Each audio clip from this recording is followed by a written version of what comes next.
Hello everyone, I am Tacit, and today we're going to be going over the Gems of War Firefox event, in which the Vulpine Mage is added to the game. So this week marks the 3-week hiatus of us finally getting into Campaign 17. I believe this is the longest we've had between campaigns since they've started doing it a couple years ago, as we had 3 whole weeks, 21 days, but it was mostly because of the holiday season and everything, and some things just with the patch getting delayed, so end up coming out now.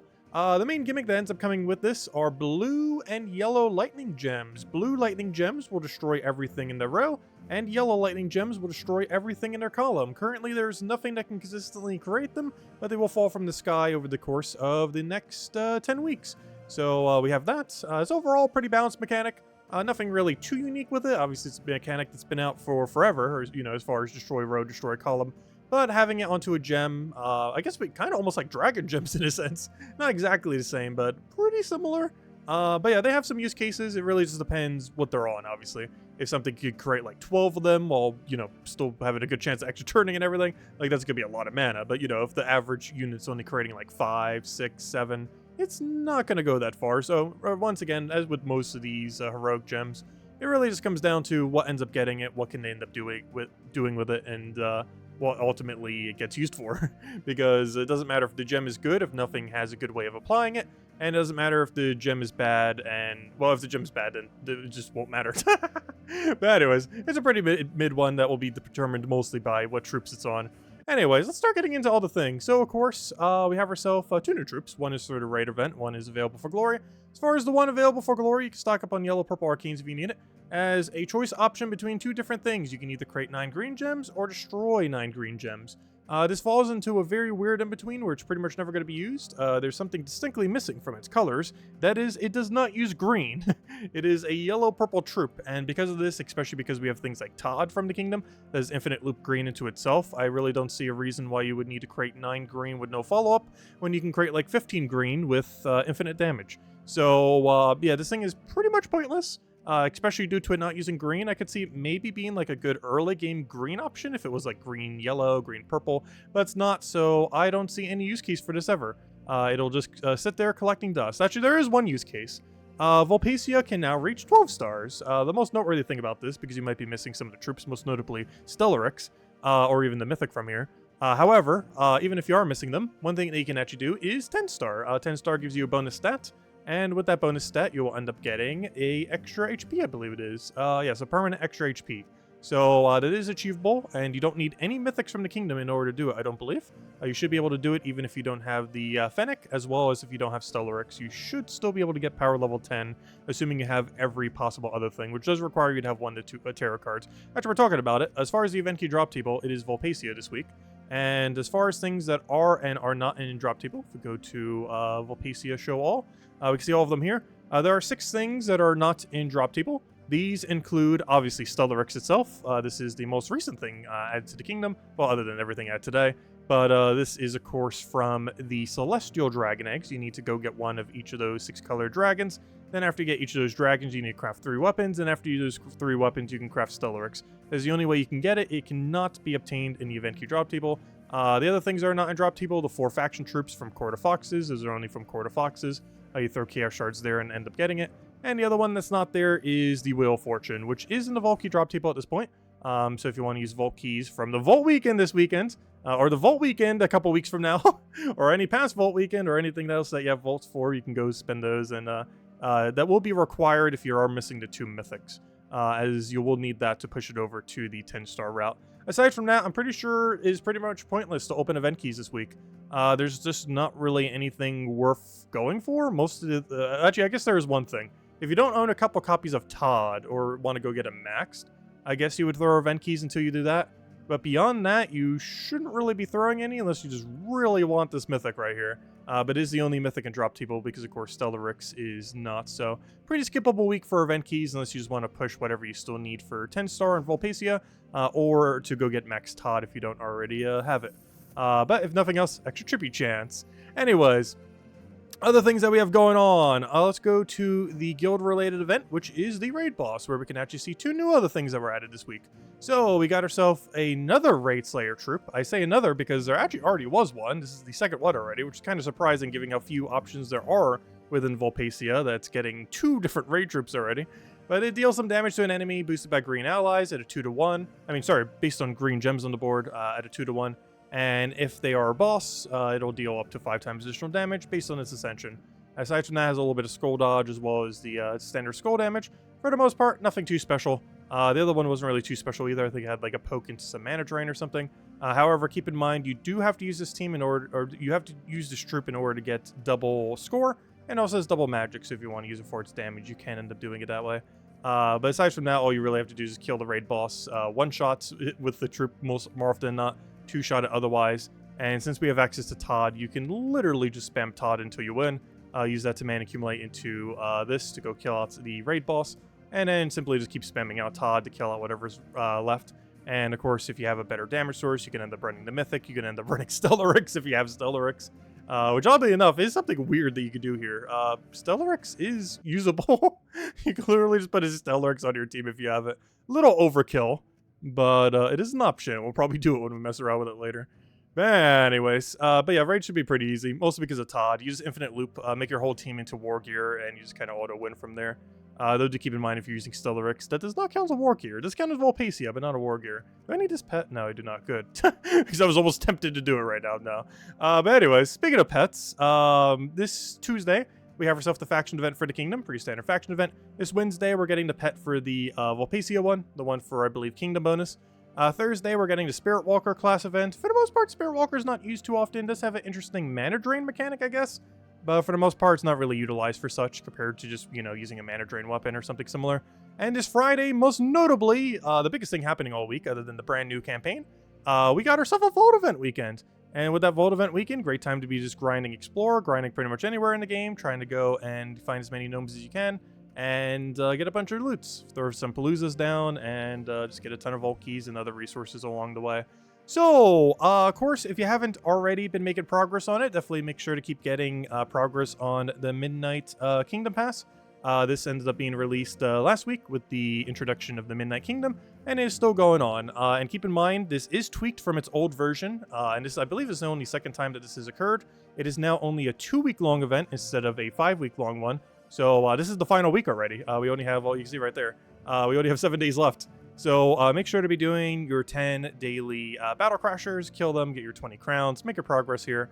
Highly advise, as this weapon all the way on the free side is likely, though not guaranteed, but very likely to be $5 money locked into the future. And especially if you paid for the pass, I think it's like $8 USD or your equivalent. Make sure to do it because, well, you already paid for it. Might as well go get all your rewards from it. And has a few extra things like the legend and stuff, which will all be available later. Like this tarot card will be available in a couple months, same as the troops, so on and so forth. A couple of extra deed books and everything. And on the free side, you mostly just get a weapon that will probably be money locked later. So definitely make sure to be doing it. It's pretty quick to do, especially if you've just been naturally doing some of the PvP, especially with how hard the PvP grind has been. Luckily, it's not really any more new teams to really go over. Actually, we could kind of go over in this video. The only one I believe that was added is Hellcrack. Every other one that we've had here has been in a past week. Unless I missed one here, somewheres. Wargear? No, didn't we already do Todd? I'm pretty sure. I don't remember. I'm pretty sure Hellcrack's the only new one here. Unless I'm drastically forgetting one. I could have sworn we already had Wargear. Maybe not. Though it sure seems like with how many different Wargear teams I've already made. For how many teams we're about to go show. Because gosh, is Todd on every single one of them. Anyways, let's go into Soulforge. So as far as Soulforge, didn't actually look at the troops earlier. Let me see. What is craftable? Anything even remotely useful? Yes, Lord of Slaughter. Oh, Possessed King 2. Hey, Wardbreaker. Honestly, everything is not horrible. But, most relevant one by far, hands down. Lord of Slaughter. This thing is insane for damage. It is still, to this day, the only troop in the game that has 100% true damage on Skull. This used to be a mechanic that used to be on a ton of troops way back in the day when traits first came out. However, in current state of game, it is the only troop in the game that has this mechanic. 100% chance to ignore armor with skull damage. It is very, very, very strong, and I'm surprised he's still the only one. I wouldn't be surprised if they give it to more troops in the future, but it also gets Doomstorm to start a battle, also some armor reduction to go with it, and most notably his ability. He converts 3 brown gems, or creates 3 brown gems, then converts all of them into Doom Skulls. This will not only mana accumulate you a ton, since you're not even using brown anyways, but you also end up getting a ton of skull damage, of course, a pretty high chance of extra turning, even if you don't have alignment, and guaranteed if you do. And it also, on top of all that, gets to inflict some bleed, but most importantly, 1 to 2 death marks for free. So you're probably going to get single kill, if not double kill, off his ability. You might even get an extra kill off of Death Mark. And if something's still alive, they're probably bleeding, taking some damage every single turn. And yeah, he's overall just really good skull option, especially for some teams that just synergize really well with him. Surprisingly good with constructs too, because of Chalcedony.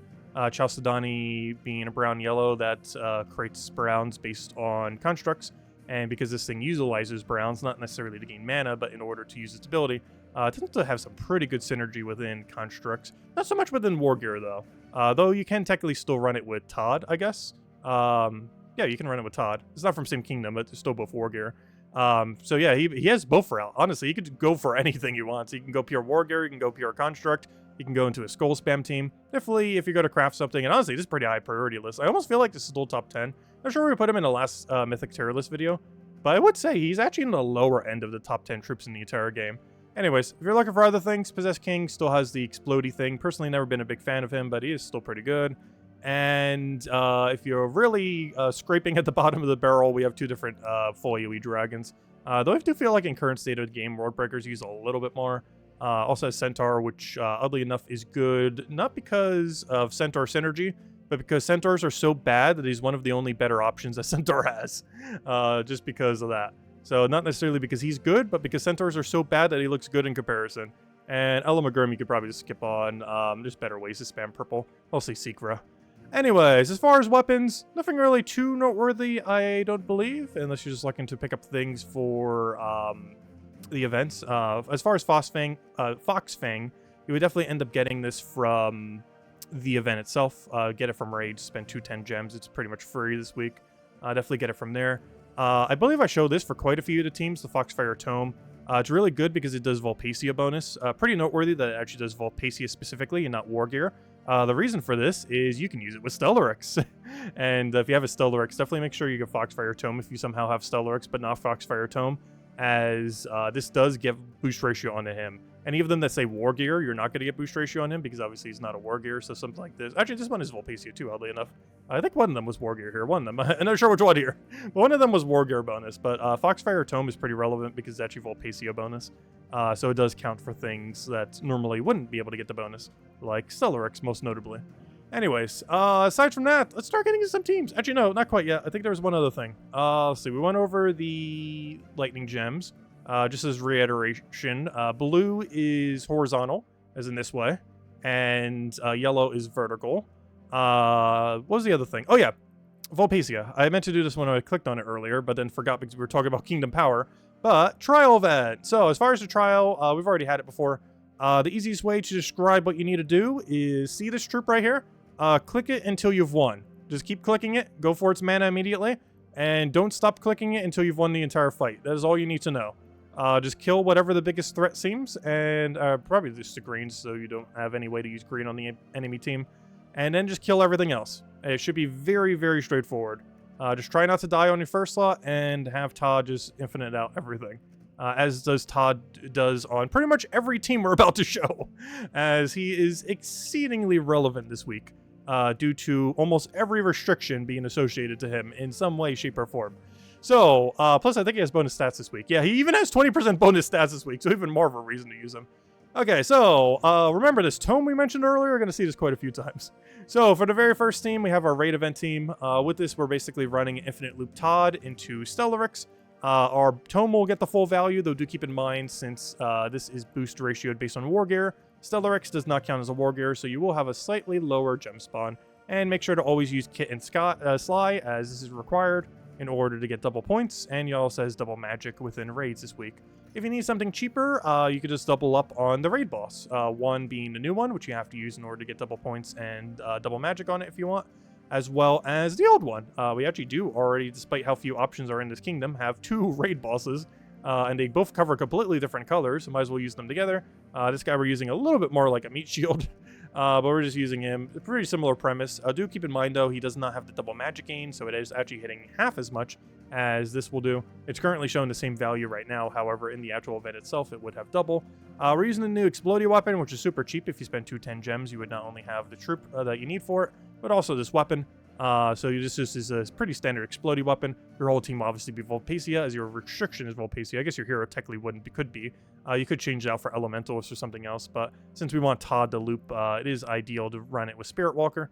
And we're just using this new Explodey weapon. It gives you backup resummon, so you can keep getting a meat shield there, as well as wherever else if the raid boss ends up killing out a troop. And then Todd, as with most teams this week, is your entire team. You just keep clicking him until you win, and that is pretty much him in a nutshell. Just make sure your whole team is war gear, or mostly war gear. Anyways, next we have ourselves the faction event. Faction event is a green-red restriction, though as per usual, you are still allowed to use any hero weapon in Underworld right now. So you can just run whatever you have. You could even run that newer weapon that was on the paid side of that one pass. However, just running Black Manacle for accessibility purposes, and just running pretty standard Rowan build. Rowan, correct banner, +2 blue, +2 yellow. That means +2 green. I say +2 because we get the extra one off of Leprechaun. And then just Mirage Queen, you get 50% mana starter. Just a really quick kill team. And you could replace this out for Skier Shield if you want to make Rowan go the entire route. If you want to go all the way to 500 with her. And for the next one, we just have just a skull spam, triple damage, burning Zolgoth team. Hero class is pretty flexible here. I just went with Dragon Guard. This is a little bit safer. Weapons also pretty flexible. I just went with Fiend Fire for backup curse and burn. Though you can run pretty much any weapon you want there. Marilith for mana accumulation with our banner going all in on it. Zolgoth for all of your damage. And Leprechaun for that initial mana burst. Next, we have ourselves the Pure Faction team, which can be described as spam Foxfire King until you win. You can even just go 4 Foxfire Kings if you want. It has a full AoE damage, and you keep clicking that until everything is dead. You also have a Fairy Fire, and I believe most things, if not everything here, does not actually have immune to Fairy Fire, so as long as you get damage before they get damage on you, you should be good to go. Has 50% chance to inflict Fairy Fire on a random enemy every single time you take a red gem. So be taking those reds, go your mana. I believe we even have, we do. We have the banner set to a +2 red, which is literally just the Kingdom's banner, or should I say the Faction's banner. And you just go from there. We do have one single Phantom Fox here, just mostly for a little bit of mana accumulation. You could drop it if you want, or replace it out, or kind of go with a tank, but we're just going to use this as backup mana accumulation. And ideally, we'll have Phantom Fox and double Foxfire King by the final fight, and as long as you have that, you'll be good to go. Next, we have ourselves the Underspire, which once again is a Vulpacia restriction, though unlike the Vulpacia restriction of raids, you do not have to use the raid boss in any capacity, as there are no bosses you need to kill in that regard. Actually, that's not true. Technically, the Gem Dragons do count as bosses, but you don't have them in a traditional sense where you don't have to kill them every single fight. So for this, we're just running Infinite Loop Todd team once again into Stellaryx for the higher range. Though, of course, if you want, you can run the Mythic as well, though the Mythic does not use green. Oddly enough, there isn't really a good green option to feed into other than Foxfire King, which you can easily do on the cheaper team. I've made this in as safe of a structure as you possibly can. However, you can make it a bit more dangerous by doubling up on it, which will substantially increase your speed, but if you lose your one Todd, you're in a bit of a sticky situation. This is a lot safer because if you die here, you have a resummoner for your first slot off of the new weapon, which you can easily get for 210 gems off of the raid event. You have yourself your Infinite Loop in a nice safe spot where it's not going to die, and you still have the Foxfire King for if you want a little bit of extra chip damage, but also because you can just Fairy Fire with it and keep using that to try to do some extra damage off of Todd. That's pretty much the game plan. It's just the safest route to go for, and very cheap. Todd is just a epic trip that you could easily get in event queue drop table this week. The weapon, 210 gems off the raid event, which you'd probably want to do to help out your guild. And Foxfire King is just from the Court of Fox's faction. Despite having an event for it tomorrow, you could do it whenever. You could do it today, you could do it any day. Just throw some Chaos Shards in Court of Foxes, and you'll eventually get a copy or multiple copies of the Legend. Anyway, aside from that, we got the Spirit Walker class event this Thursday. For this, it is specifically War Gears from Vulpacia, which means just run Todd into whatever you want to do. This does mean we can't run Stellaryx, though, unfortunately. But basically, we're just Todd spamming until we win. I guess you could technically put Phoenix somehow, but I'm not really sure how we're mana accumulating that. I guess we could do a mana accumulation weapon and do it that way, but I just went down the AoE weapon route. And actually, probably want to have that one higher slot so we can get to AoE a little bit earlier. Oh yeah, just spam Todd is with most of these teams. And we have a little bit of weapon just to offset the damage some. And finally, I believe this is the only new one for PvP this week, oddly enough, as far as ones that we haven't had in the past. And it is Hellcrag, unless I forgot one there that I thought we had but didn't have. But Hellcrag can be described as basically like Vulpacia. Vulpacia is click Todd until you win, because he's the infinite loop version there with War Gear bonus. Well, Chalice is the same thing for both Hellcrag and Constructs. It's boosted based on all the Constructs on your team, and the very cheap to obtain Obsidian Depths Obsidiaxis, you can end up getting, similar to the other thing. You just throw some Chaos Shards there, and you'll have a copy or two of this thing. Put them on your team, spam Chalcedony until you win. If you don't have this weapon, you can run literally any weapon. The weapon doesn't really matter too much, and it's mostly just spam Chalcedony until you win, with Obsidiaxis being able to do a bunch of AoE damage, which is pretty nice. And it is important to use Geomancer class because Geomancer does have 50% mana start to all constructs, which of course would include your entire team to get the full boost ratio there. That's pretty much the game plan there. Anyways, guys, all the teams will be in the description if you want to go copy and paste over them. If you still have any other questions, feel free to leave in the comment section below. I hope you all have a wonderful, wonderful week, a wonderful, wonderful 2023. 2024, wrong year. And yeah, I hope you all have a wonderful new year, and I will catch you guys soon. Goodbye, everyone. Thanks for watching.